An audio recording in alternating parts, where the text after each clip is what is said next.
অভিষেক বন্দ্যোপাধ্যায় তিনি স্পষ্ট বলছেন তিনি বিচার ব্যবস্থার দ্বারস্থ হবেন। ইডি সিবিআই এর কাছে তিনি মাথা নত করেননি। সিআইডি কি সোমবার ভবানী ভবনে তাকে তলব করা হয়েছে। কালীঘাট রোডের বাড়িতে গিয়ে আজকে সিআইডির আধিকারিকরা অভিষেক বন্দ্যোপাধ্যায়কে একদম নোটিশ ধরিয়েছে। আমি সরাসরি আবারও চলে যাবো আমাদের প্রতিনিধি হিন্দলদের কাছে। হিন্দল, তুমি যেরকম বলছিলে একেবারে তোমাকে বলে রাখি, সেই নোটিশ কিন্তু কিছুক্ষণ আগেই সিআইডি আধিকারিকরা যারা এসেছিলেন অভিষেক বন্দ্যোপাধ্যায়ের কালীঘাট বাড়িতে, সেখানে কিন্তু অভিষেক বন্দ্যোপাধ্যায় তিনি সেই নোটিশ রিসিভ করেন। এবং সেখানেই আমাদের প্রশ্ন ছিল যে সিআইডির যে মূল দফতর যে ভবানী ভবন, সেখানে কিন্তু অভিষেক বন্দ্যোপাধ্যায়কে সোমবার ডাকা হয়েছে, আপনি কি যাবেন? তার পরিপ্রেক্ষিতে অভিষেক বন্দ্যোপাধ্যায়ের স্পষ্ট বক্তব্য, সেই নোটিশে কি উল্লেখ করা রয়েছে তার সারবত্তা কি তা তিনি জানেন না।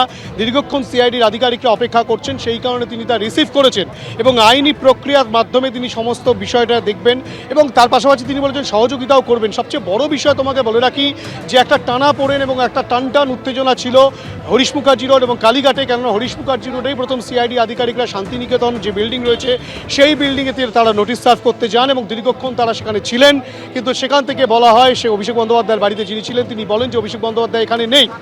এরই মাঝে সিআইডির আধিকারিকরা কি তাহলে কালীঘাটের বাড়িতে আসবেন, সেই বিষয় নিয়ে যখন টানাপোড়েন চলছে তখন যেটা জানা যায় যে অভিষেক বন্দ্যোপাধ্যায় ইতিমধ্যেই পৌঁছে গিয়েছেন বেলেঘাটায় তিনি কুণাল ঘোষের অফিসে পৌঁছেছিলেন এবং সেখানে তার দলের নির্যাতিত যারা রয়েছে তাদের পরিবারের সদস্যদের সঙ্গে তিনি কথাবার্তা বলেন এবং এরই মাঝে তখনও সিআইডি আধিকারিকরা কিন্তু এখানে এসে পৌঁছননি। হঠাৎই দেখা যায় 2:22 নাগাদ অভিষেক বন্দ্যোপাধ্যায় তিনি তার বাড়িতে প্রবেশ করেন।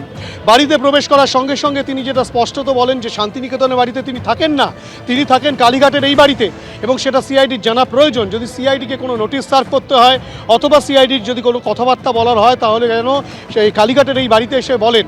এবং এই বক্তব্য রাখার খানিকক্ষণ বাদেই যেটা দেখা যায় যে অভিষেক বন্দ্যোপাধ্যায় ভেতরে প্রবেশ করে যান এবং তারপরে 2:33 নাগাদ সিআইডির আধিকারিকরা তারা কিন্তু এখানে এসে পৌঁছানোর পরে তারা অভিষেক বন্দ্যোপাধ্যায়ের বাড়িতে প্রবেশ করতে চান, কিন্তু এখানে নিরাপত্তার দায়িত্বে যিনি ছিলেন তিনি বলেন এভাবে প্রবেশ করা যাবে না, স্যারের সঙ্গে কথাবার্তা বলে অর্থাৎ কিনা অভিষেক বন্দ্যোপাধ্যায়ের সঙ্গে কথাবার্তা বলে সমস্ত বিষয়টা স্পষ্ট হবে। এবং অভিষেক বন্দ্যোপাধ্যায় বলেন যে তার পিএর কাছে নোটিশটা দিয়ে যেতে, কিন্তু সিআইডির আধিকারিকরা তারা কিন্তু তাদের কথায় একেবারে এক ছিলেন এবং তারা বলেছেন যে কোনো রকম কোনো পিএর কাছে নয়, তারা অভিষেক বন্দ্যোপাধ্যায়কেই নোটিশ সার্ভ করবে। তারপরে আবারও কথোপকথন হয়, তার পরবর্তী ক্ষেত্রে বলা হয় যে এই নোটিশ সার্ভ তারা অভিষেক বন্দ্যোপাধ্যায়কে করতে পারবে, কিন্তু তার আগে তাহলে কিন্তু তাদেরকে অফিসে অপেক্ষা করতে হবে, কেননা অভিষেক বন্দ্যোপাধ্যায় বাড়ির নিচে যে অফিস রয়েছে সেখানে।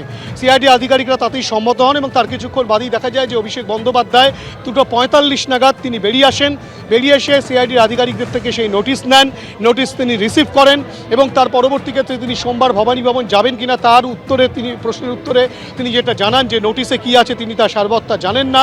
নোটিশ শুধু সার্ভ করেছেন, দীর্ঘক্ষণ সিআইডি আধিকারিকরা অপেক্ষা করছেন বলে আইনত যা প্রক্রিয়াকরণ সেগুলো তার সেই সব প্রক্রিয়ার মাধ্যমে তিনি তা করবেন এবং তার সহযোগিতা করার কোনো জায়গা থাকলে সহযোগিতা করবে, কিন্তু তাকে কোনো রকমভাবে দমিয়ে রাখা যাবে না সেই বার্তাও কিন্তু তিনি দিয়েছেন। স্বাভাবিকভাবে গোটা বিষয়টা একটা নোটিশ সার্ভ, একটা সই সংক্রান্ত। তুমি আমাদের সঙ্গে থাকো। এবিপি আনন্দ, এগিয়ে থাকে, এগিয়ে রাখে।